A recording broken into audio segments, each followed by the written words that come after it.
In the name of God, the Beneficent, the Merciful, dear viewers, welcome to Question Time on Islam, live from the Ahlebait Studios with your host, Naveed Hussain. Our Islamic scholar, Syed Muhammad Musawi, joins you, the viewers across the globe, to answer any questions, any observations, any comments that you may have about life, about the religion of Islam. Do take this opportunity to call in, to text in your questions so that our Islamic scholar will try his utmost best to answer your questions. Sayyidina, Assalamu alaikum wa rahmatullahi wa barakatuh. Wa alaikum assalam wa rahmatullahi wa barakatuh. May Allah bless you and bless all our brothers and sisters, and may Allah increase our useful knowledge, and may Allah keep us with the sincere followers of Muhammad and his holy progeny, Ahlebait. Allahumma salli ala Muhammad wa ali Muhammad wa ajjil farajahum. One of the most important things in life is the attitude of life. The life has got attitude. The good people have got a good attitude. And the bad people have got bad attitude. The attitude of the noble people is the attitude of humbleness, which is called in Arabic tawadu', in Urdu inkisari. Those who believe in Allah are always humble,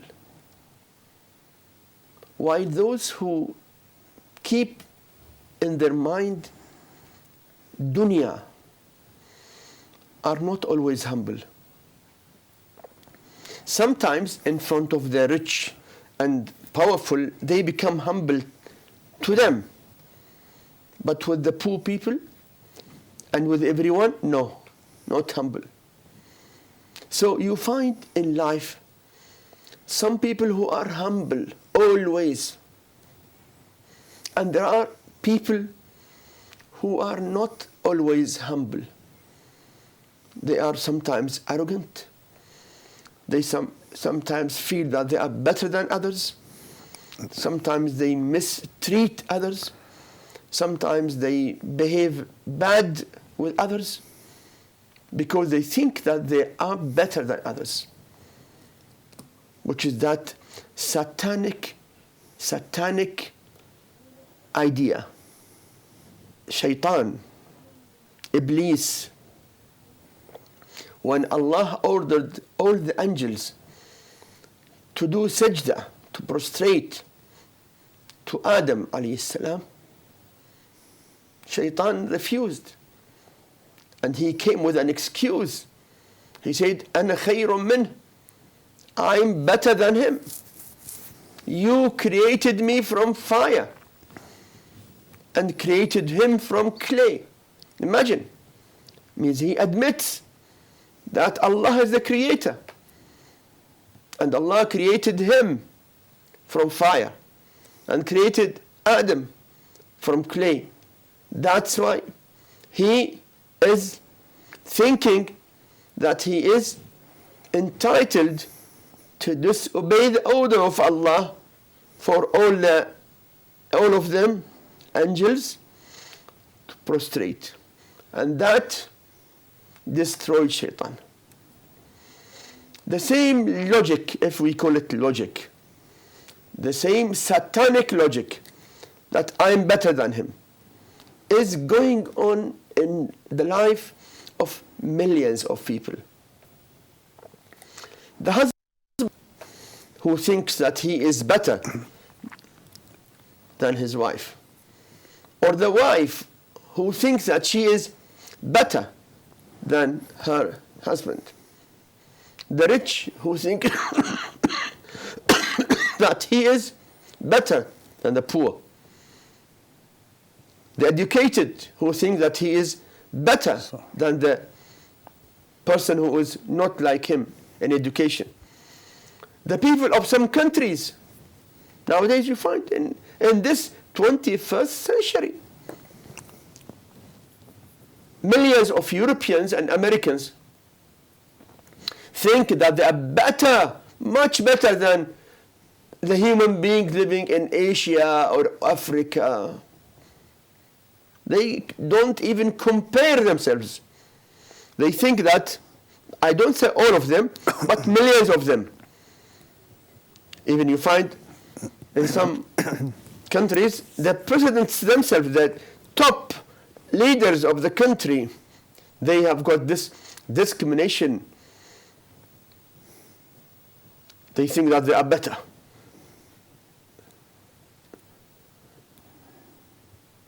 The attitude of those who are arrogant, who have self-admiring, who think that they are better than others for any reason, that leads to hellfire. Allah says, أَلَيْسَ فِي جَهَنَّمْ مَثْوًى لِلْمُتَكَبِّرِينَ. Is not there a place for the arrogance in Jahannam? Means definitely. Those who are arrogant for any reason. Those who think that they are higher and they mistreat others. They deal with others from higher position and look at others down. Are mutakabbir. Takabbur. Ghurur.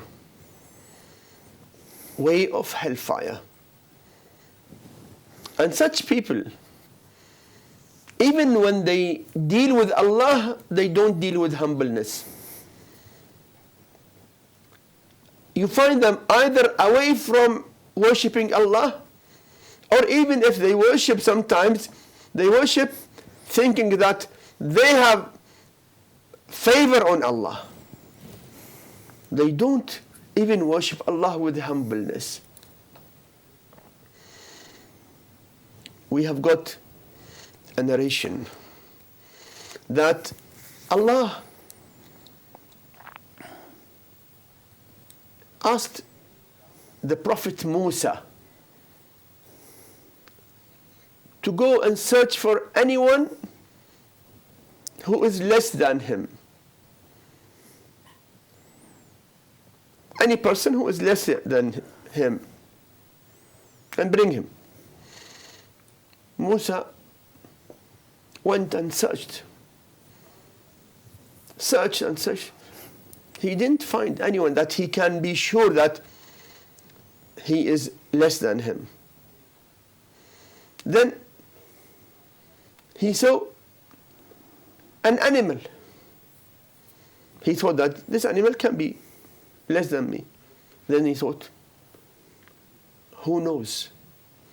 Then he came and said, oh my Lord, I didn't find anyone who is less than me for sure.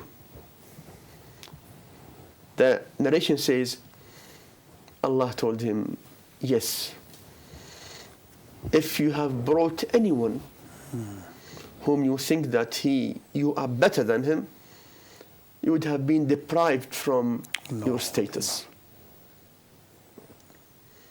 So the humble person is the person who does not think that he is bigger than anyone else. Allah knows. The people in this life, dunya, look at the superficial.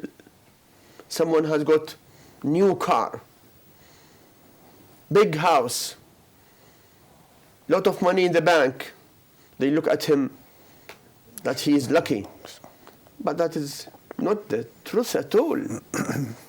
In front of Allah, the good person is not the more wealthy or having new car or big house. No. It is the person who is more pious and more humble. So I would like to remind myself first, because everyone can have this illness of ghurur. Everyone. The scholar and the educationalist and the professor and the businessman and the women and the man and everyone, even from children. You find children, some of them, when they're in the school, some of them are not humble and look higher to themselves and down to others, especially from different countries or same country. Same country. You find same country, people of London think something different about people of other city. And people of that city look at those who are surrounding in the suburbs, not in the downtown, different. So the attitude of humbleness. We need to seek from Allah help to keep us always humble. Not when we are in difficulty only. No. Even kafirs, non-believers, when they are in crisis, they become humble. But the mu'min must remain humble in all the situations. That's why we read in Dua Kumail, وَفِي جَمِيعِ الْأَحْوَالِ مُتَوَاضِعًا. Oh Allah, keep me in all my situations humble. In the success, in the happiness, in the difficulties, every time to remain humble. When you talk to your family members, when you talk to your relatives, especially when you're talking to your parents, you should be like servant in front of them. Humbleness. When you pay your namaz, talk to Allah as the most humble servant. Humbleness. I'm just giving the title, and I'm sure that everyone from you can think and see what great benefits we can get from humbleness, and what bad and damaging results can come from arrogance and self-admiring and thinking that we are better than others. May Allah help all of us and all the believers and all the mu'mineen and mu'minat to be more humble. Bi Muhammadin wa ali Muhammad. Thank you very much indeed, Sayyidina. Indeed, you've opened up this tonight's show with a very, very important message to all of us, including myself. May we all receive the tawfiq from Allah subhanahu wa ta'ala to act upon this, inshallah. So now moving straight into a question here. When it is said that lifespan is lengthened through sadaqah, does it mean the time of death changes? How should we understand the hadith, time of death does not change? First of all, we don't have hadith. We don't have any authentic hadith stating or suggesting that the time of death does not change. Okay. It does change. Okay. Time of death does change. Okay. We have got many authentic hadiths that there are noble deeds which cause prolonging the lifespan. And there are bad deeds which make death sooner and life shorter. We have got plenty of hadiths. Sadaqah makes your life longer.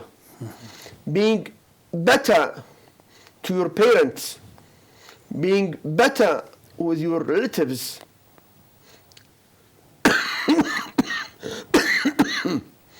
and many, many good cause acts give you the result of longer life, especially to be good to the parents and the relatives. We have got many hadiths that if non-believers keep good relation with their relatives, Allah will grant them, non-believers, yet Allah will grant them longer life and more sustenance, ruzi, more. What about believers? So life can be longer with good deeds. Thank you very much indeed. But that doesn't mean, let me also clarify something. That does not mean that everyone who dies in young age, he did something wrong. No, not necessarily. Many pious, even infallibles, Imam Muhammad al-Jawad alayhi salam, he was murdered in very young age. So we don't say every person who dies in his young age is a bad person. That's why Allah did not make his life longer. No. But we say, in the usual cases, doing good is one of the reasons of prolonging the lifespan. Okay, thank you. And also, doing some bad deeds is a reason of shortening the life. Shortening the life. I would like to mention an incident Please. which took place. You want to take the cooler? No, that's fine, Syed. No, please go ahead. Okay. Two brothers. Both of them were followers of Imam Ja'far Sadiq alayhi salam. The elder and the younger. Among them, as usual, many brothers, sisters have some differences. They had some dispute over a matter. So the younger brother misbehaved with his elder brother. And then they left one another, not talking with the other. 3 days passed. Before the end of the third day, the elder, being a good mu'min, he remembered that in Islam it is not permissible to leave talking to any mu'min for more than 3 days. The hadith says, لا يحل لمسلم أن يهجر أخاه المسلم فوق ثلاث. It is not permissible for any Muslim to boycott his Muslim brother more than 3 days. So he, before the end of the third day, he went to his younger brother and told him, okay, though the younger misbehaved, the elder went and told him, let us forget about what happened. The younger insisted in not talking to his brother and rejected to reconcile with him. The elder brother went to the Imam alayhi salam. As soon as the Imam saw him, before him saying any word, Imam gave him condolence in his younger brother. He told him, no, he is still alive and he is well. I just was with him now, before a while. He said, yes. But Allah has cut his life 30 years from his life because he refused to reconcile with his brother. And because you went and offered reconciliation with him despite that he misbehaved with you, Allah has added on your life 30 years. Your brother will be dying in 3 days. So accept my condolences. And as the Imam said, that younger brother who was healthy and very strong died in 3 days. This is one example that bad deeds can make life shorter. Thank you very much indeed. Sayyidina, if what we are going to do is determined in our fate, what is our fault? I mean, if Allah knows whether we are going to enter heaven or hell, why did He send us down to earth? No, this question is mixing between facts. You see, the knowledge of Allah does not mean that Allah is forcing us. There's difference between knowledge and action. Allah left the action to us. We act. He knows. Allah knows the past, the present, the future. But the action, the decision is ours. You want to be a good person, Allah will not force you.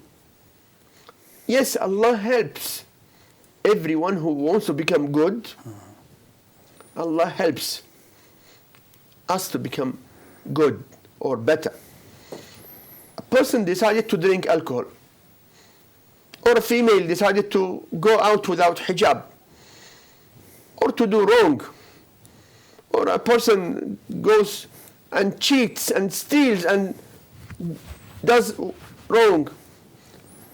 Allah knows, but Allah never gives an order to anyone to do bad. So whatever we do is our own option. No one can claim that Allah wanted that. No, Allah didn't want that.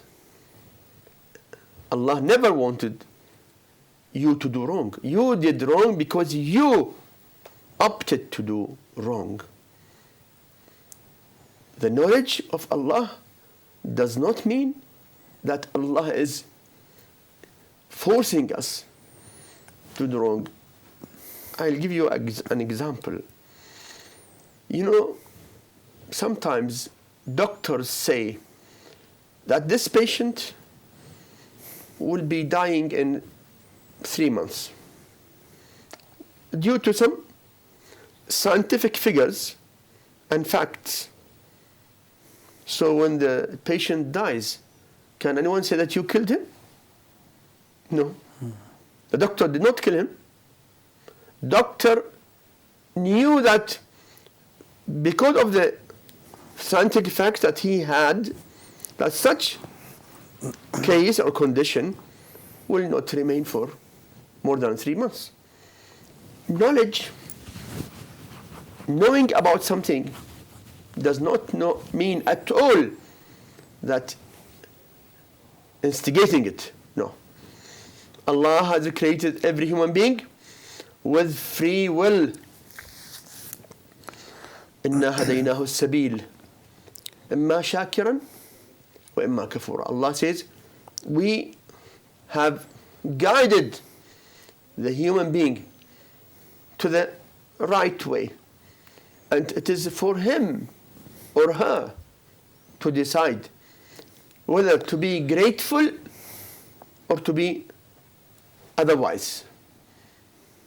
So the destiny on us is not on our acts. Destiny is on things which we cannot change. means I was born in a place, you were born in a different place. My family is my family, your family is your family. My skin color, my eyes, these things in the human being are destiny. Allah will never ask anyone why you were born in so-and-so country. No. No one will ask that why your eyes are in this color. No. Allah will ask us about our faith and our acts, our deeds. And faith and deed is not by destiny. No, by our own thinking, our own willpower. Tonight, some people will keep awake till late, and tomorrow morning they will not be able to get up for Nawaz Shab, night prayer, nor for Nawaz Fajr, which is obligatory. Night prayer is highly recommended, but Fajr namaz is compulsory. So can he say that, oh, I slept because Allah didn't want me to get up? No. Allah wants you to get up, but you opted to disobey Allah and to ignore the orders of Allah. Allah is telling you in every time of namaz, get up and perform your namaz on time. So we cannot mix. We cannot mix. Otherwise, this way of thinking makes the right and wrong equal. The murderer, the rapist, the criminal can claim that it is the will of God. I could not have done it without the will of God. Completely wrong and false. Allah did not tell you nor instigate you to do wrong. You did wrong because you wanted to do wrong. So we should be aware and careful not to mix between the real destiny, which are on things which we cannot change, and there is no question on us in the day of judgment in front of Allah. No question. But our faith and deeds are not destined, no. Our own option, our own act, and our own intention. Thank you very much indeed, Sayyidina. Sayyidina, how should one act towards those who act inappropriately or do bad deeds in the community? It depends on the action of these persons. If they do bad in public, you have to tackle them in public. Some people do bad secretly. Those who do bad secretly, we should deal with them secretly. Many people do wrong things, but they don't want to come in the public and do it. So it is wrong to disclose them, because by disclosing them, we might be discouraging them to repent and come back to the right path. So it depends on the wrong. Wrong done in public must be tackled in public. Thank you very much indeed. Sayyidina, assalamu alaikum. Alaikum salam. During Barzakh, the soul of a mu'min person is raised in heaven. My question is, does the soul of the person meet their family member? In Barzakh, the soul of the mu'mineen, all believers, won't be in heaven, no. The souls of the mu'mineen in Barzakh will be in Wadi as-Salam, in Najaf. We have got that. All the souls of the believers are gathered in Wadi as-Salam, wherever they are buried, in any country, in any continent. Allah makes the souls of all the believers gather in Wadi Salam. And souls of the non-believers in Wadi Barahut. In Yemen, they say. Yeah, in the south of the Arabian Peninsula. This is in the hadith. Okay. Good mu'min, when he dies, does he meet his relatives? The answer is yes. Yes. If he is good and the relative is good, then both of them are in the same place, in Wadi As-Salam, the Valley of Peace. But if person is good and, for example, his brother was bad, so everyone is in his own place. Thank you very much indeed, Sayyidina. So next question, Assalamu alaikum. How much swab is it to give food to animals? It is an act of virtue to give food to any being. Of course, top is the needy human being. Needy human being, especially the mu'min, orphans, widows, people in need. And it goes down to giving food to animals, giving water to dog, giving food to cat. We have got in the hadith that one of the prophets was in the ship in the sea, and every day they used to give him one bread. He used to cut half for him and half he used to throw in the sea for the fish in the seas. So it is definitely reward and thawab to give food for hungry animals. But I would like to mention that when we have got human beings hungry, we should not leave them and ignore them and go and give to the animals. Who is more important? Animals can go anywhere and can eat anywhere. But human beings cannot go anywhere and eat anywhere. No. Human being has got respect, dignity. So we should focus on feeding the needy orphans, needy children, needy widows first. Then give some, whatever you can give more, if you know hungry animals. In this country, and in the West in general, millions and millions of pounds and dollars are being spent on feeding animals. And if you compare the figures, you will find that human beings who are in need, as you know that about 1 billion human beings now, about 1 billion human beings, they sleep hungry in the 21st century. About 1 billion human beings, children, women, they sleep at night hungry. Imagine how they are suffering.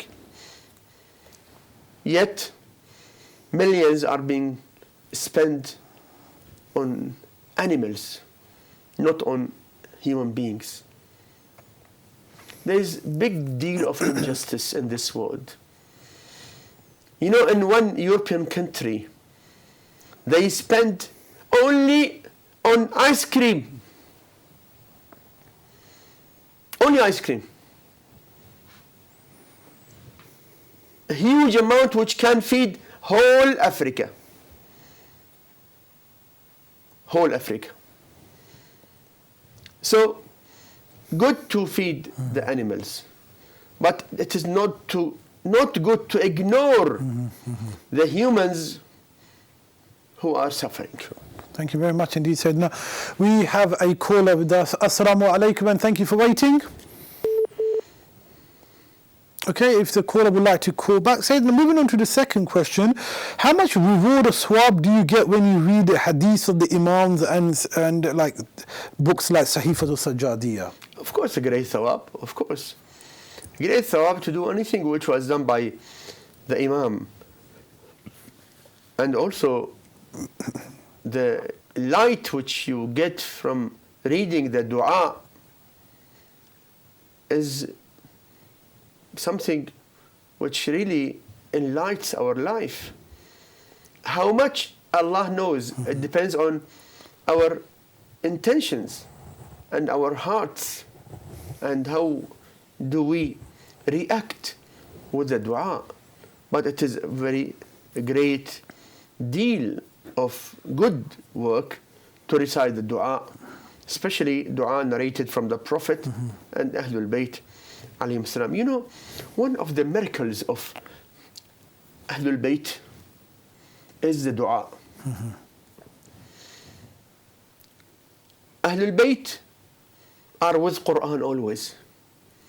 And Quran has got miracles which are countless,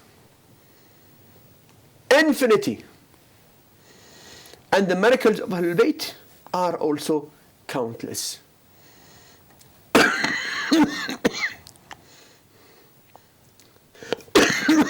The dua of Ahlebait has got miracles which we cannot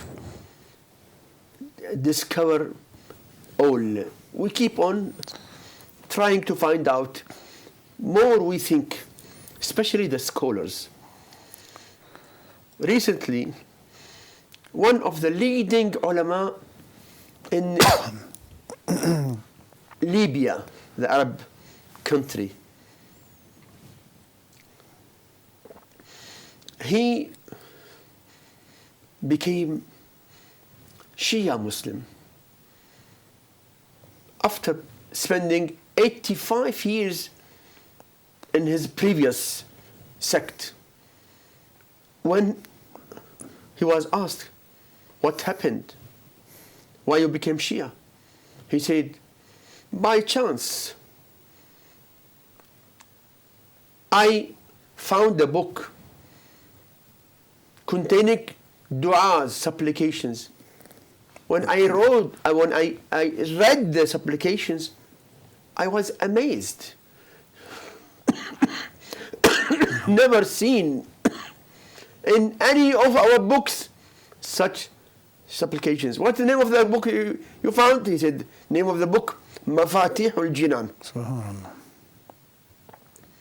It has got Dua Kumail, Dua As-Sabah, and many du'as. That big alim became a Shia Muslim when he discovered the greatness of the dua of Ahlul Bayt. And there is a well-known European scholar who became Muslim, then became a Shia Muslim. He said that I became a Shia Muslim because of one book, As-Sahifa Al-Sajjadiyya Al-Kamila, the supplications of Imam Zainul Abidin. He said that this book contains details of the human feelings in different situations that no one can express. It is out of the ability of people to express their contradicting and different feelings as we find in this book, which means that this book is not from usual human beings. It has been coming through wahy, revelation to the Prophet, and from the Prophet to the infallible Imam. So in short, the dua of Ahlul Bayt is one of the everlasting miracles in Islam. I'll tell you something. If non-Shia Muslims read the du'as of Ahlul Bayt, believe me, millions and millions will become followers of Ahlul Bayt. This subject has got more details, but our time is limited. Sure. Thank you so much indeed, Syed. So a question from a sister that she said that her husband is extremely against hijab. Extremely. Against hijab. Against hijab. Now, he keeps threatening her that if she continues wearing the hijab, that there will be no life between them two together and will leave her. And whenever I pray, and whenever he sees me praying, he does not like me praying and gives me the silent treatment. What do I do in this situation? This sister is being tested, examined. I tell her, you are a good person. Now, inshallah, you remain good, and hopefully you become better.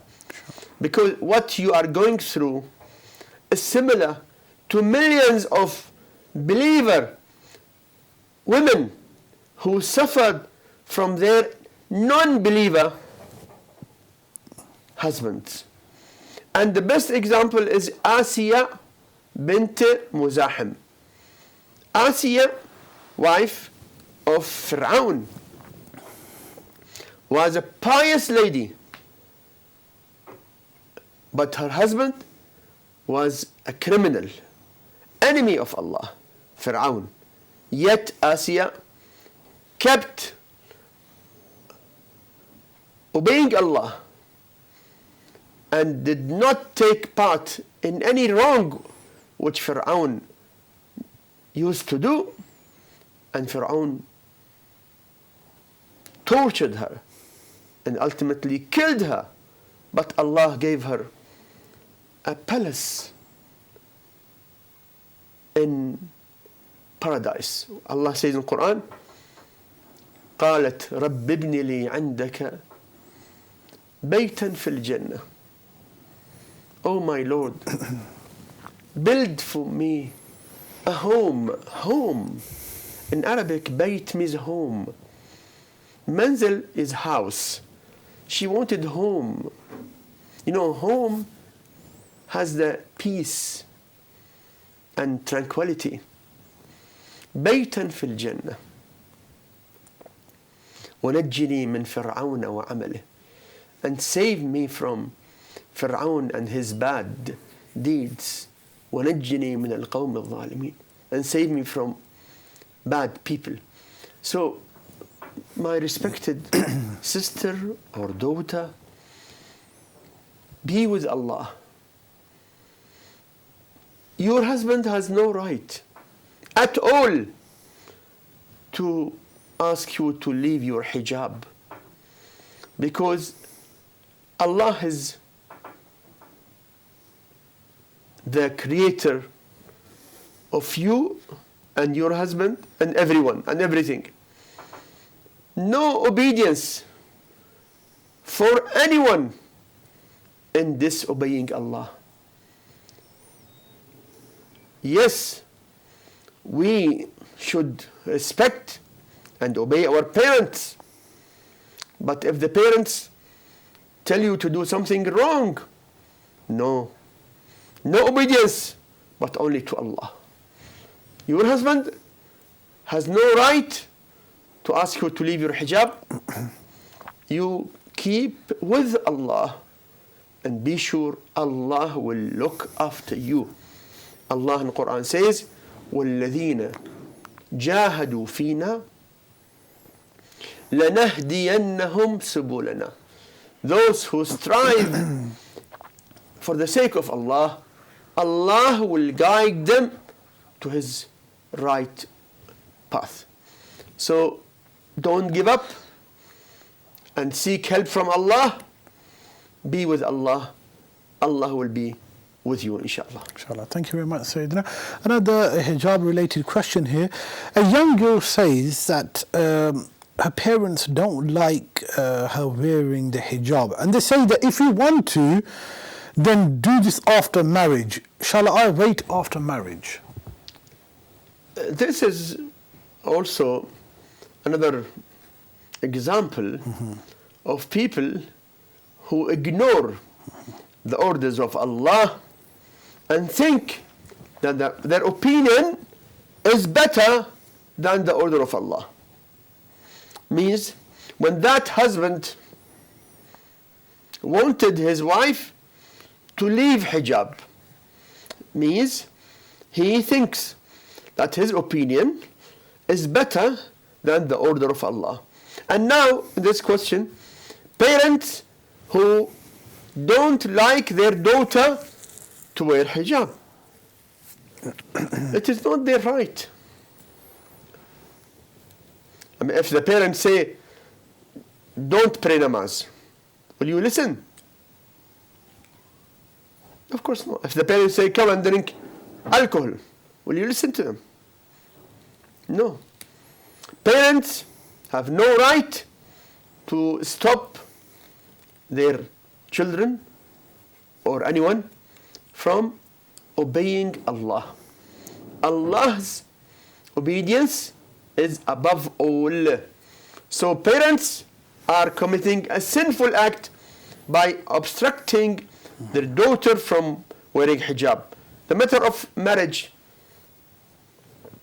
can they say that don't pray namaz, after marriage you pray namaz? Can I say that? No. This is no logic in that. Whenever Allah says pray namaz, wear hijab, that's it. You cannot give timing. You are not an authority. The parents are not an authority above Allah. You see, Allah said, keep fasting the month of Ramadan. Anyone can have authority to change the timing? As some of people in some country, in America. In America, I saw a community there who fast every year in December, only December. Why? They say, when the month of Ramadan comes in the summer, difficult for us to fast. But the easiest time for us to fast, we fast in December, every year December. Are they doing what Allah says? No. The person who told them thought that he has what authority to change the timing. So these parents are telling their daughter that if you want to wear a hijab, do it after marriage. No. You have no right. Hijab is applicable, is compulsory when the female completes her 9 lunar years. The first minute of her 10th lunar year, hijab becomes wajib, namaz becomes wajib, fasting and all the obligatories. Thank you very much indeed. Question, assalamu alaikum. Alaikum salam. If when I join the congregation prayer in second rak'ah and when it's the third rak'ah of the Jamaat, it's my second rak'ah, but it doesn't give me enough time to recite the 2 surahs by the time the Imam gets up from ruku. So what should I do? If you are in second rak'at and the Jamaat is in the third rak'at and you have no enough time to recite Alhamd and Surah, then recite Alhamd only and continue with the Jamaat. Okay. But without reciting Alhamd, no. You should at least recite Alhamd, then go with Jama'at in Ruku'. Thank you very much indeed. Assalamu alaikum. Alaykum as-salam. Perfume that contains alcohol, can we use, or we are not sure whether it contains alcohol or not? What to do? Many of our scholars say that the alcohol which is used in the perfume is not liquor. So not najis. Of course, we have got some ulama who say that it is najis, but nowadays the majority of the maraja of taqleed say that the alcohol used in the perfume or medical liquids is not najis. I say that precaution is nice, good, but not compulsory unless you do taqleed of any marja who says that it is najis. Sure. Thank you very much. Thank you very much for the clarification. Syed, now next question. I've put some sadaqah aside, money aside, and recently my local masjid has approached me for help. Can I give this money to help them? Sadaqah money, can we give it to masjid? The answer depends on your intention. If you had an intention that this sadaqah money is for poor people, then it must go only to poor people. But if your intention was to put the money of sadaqah for good cause, any good cause, then yes, you can give it to masjid, you can give it to orphans, you can give it to any good cause. So it depends on your intention when you has put the sadaqah money. Yes, please. Thank you very much indeed. So, if a young child passes away, will he be a child in paradise? May Allah protect and keep the children of all mu'mineen. We have got hadiths that when a mu'min loses his or her child, the children of mu'mineen will be kept near the paradise, being looked after by nice people. Anyway, and angels will tell them, Lij means go ahead, enter. The child will say, Kalla, hatta yadkhula, or hatta yalija walidai. Angels will tell the child, enter the paradise. Child will say, no, till my parents enter, I will enter the paradise with them. So the mu'mineen who lost child or more, their children will wait for them in near the gate of paradise. So, thank you very much indeed. Said another related question: if a mentally ill person dies, will he or she be in the same state in the hereafter? Of course, no. Any person who is mentally ill passes away, and the day of judgment, he will not be mentally ill at all. Any believer, any mu'min who was ill, whether mentally or any other illness, in the day of judgment, he will not be ill at all. Old people, Allah will make them young. Old women, we have got a narration that an old lady came to the Prophet and requested him to pray for her to get paradise. The narration says, I cannot confirm that it is authentic or not, but it is in the books. Maybe the Prophet wanted to inform her or others.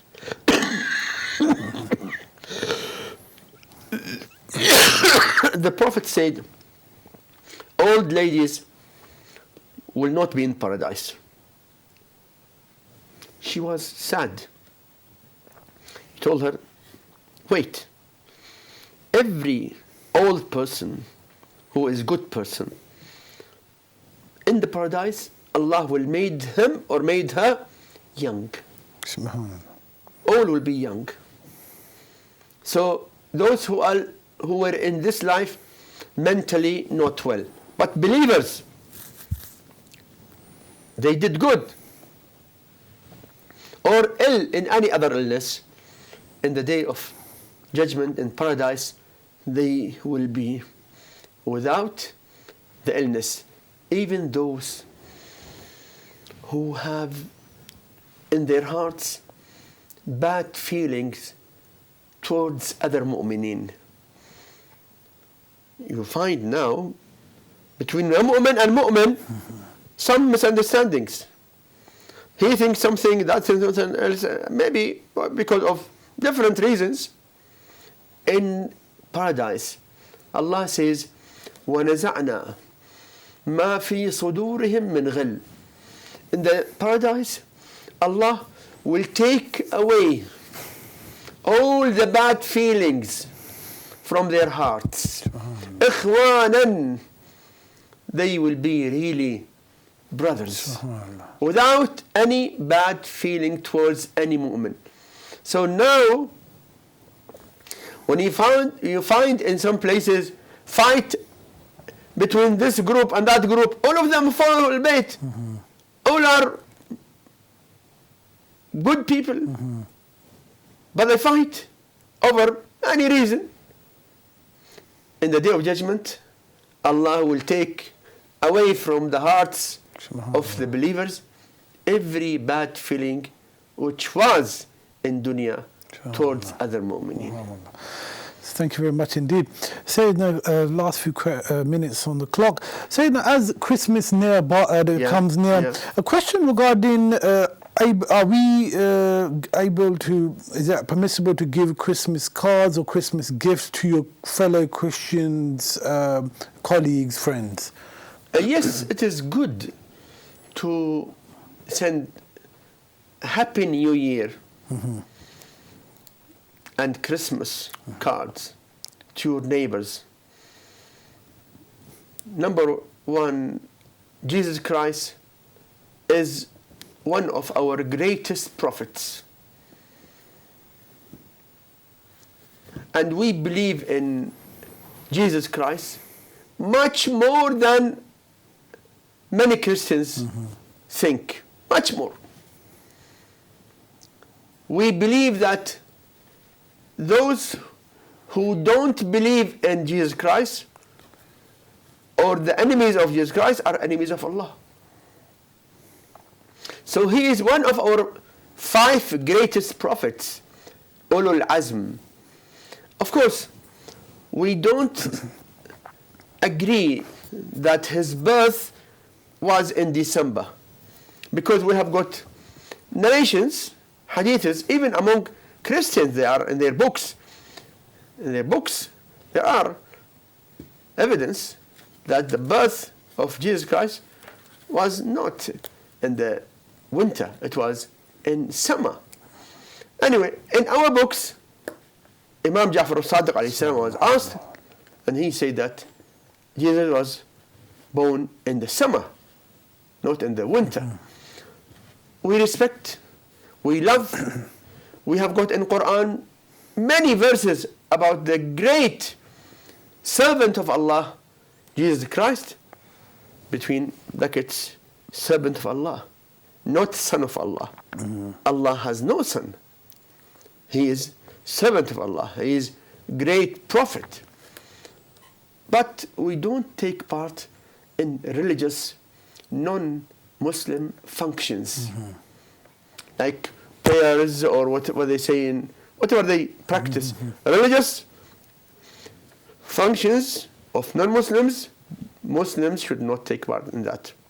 But Muslim is recommended to greet in this occasion, and very nice if we make them aware about some verses in Quran Indeed. about Jesus Christ and his mother, Lady Maryam alayhi salam, that will help a lot, make them understand the greatness of Islam. Your neighbors in your area, send them small or big, whatever, card with a quote from Quran or the Prophet or Ahlebait about Jesus or Maryam or both. That is akhlaq, and inviting them to read Quran and think about the reality of Islam. Thank you very much indeed. So now we have run out of time. I'd like to thank you for this evening. Dear viewers, do join us hopefully next week, same time. So now you want to finish off with one or two last words? I would like to request my brothers and sisters to take the benefit of the season. The season now coming in this December, take the benefit of it in making people little more informed, some addition on the information about what Quran and the Prophet and Ahlul Bayt said about Jesus Christ and Maryam alayhi salam. Take this chance and try to do whatever you can do. You will get a great reward and you will be doing your responsibility. I would like to also to remind that all Muslims should take part in the election. Don't listen to those who discourage you. No, Muslims in every country should take part in the election of their country. They must take active part in the public life. They should always be with the rights of people, against the wrongdoers, against those who misuse politics for their own benefits. Briefly, take part in the election and don't ignore it and don't be negative. Walhamdulillah. Allahumma salli ala Muhammad wa ali Muhammad wa ajil farajah. Thank you very much, dear viewers. Do join us same time next week. Wassalamu alaikum wa rahmatullahi wa barakatuh.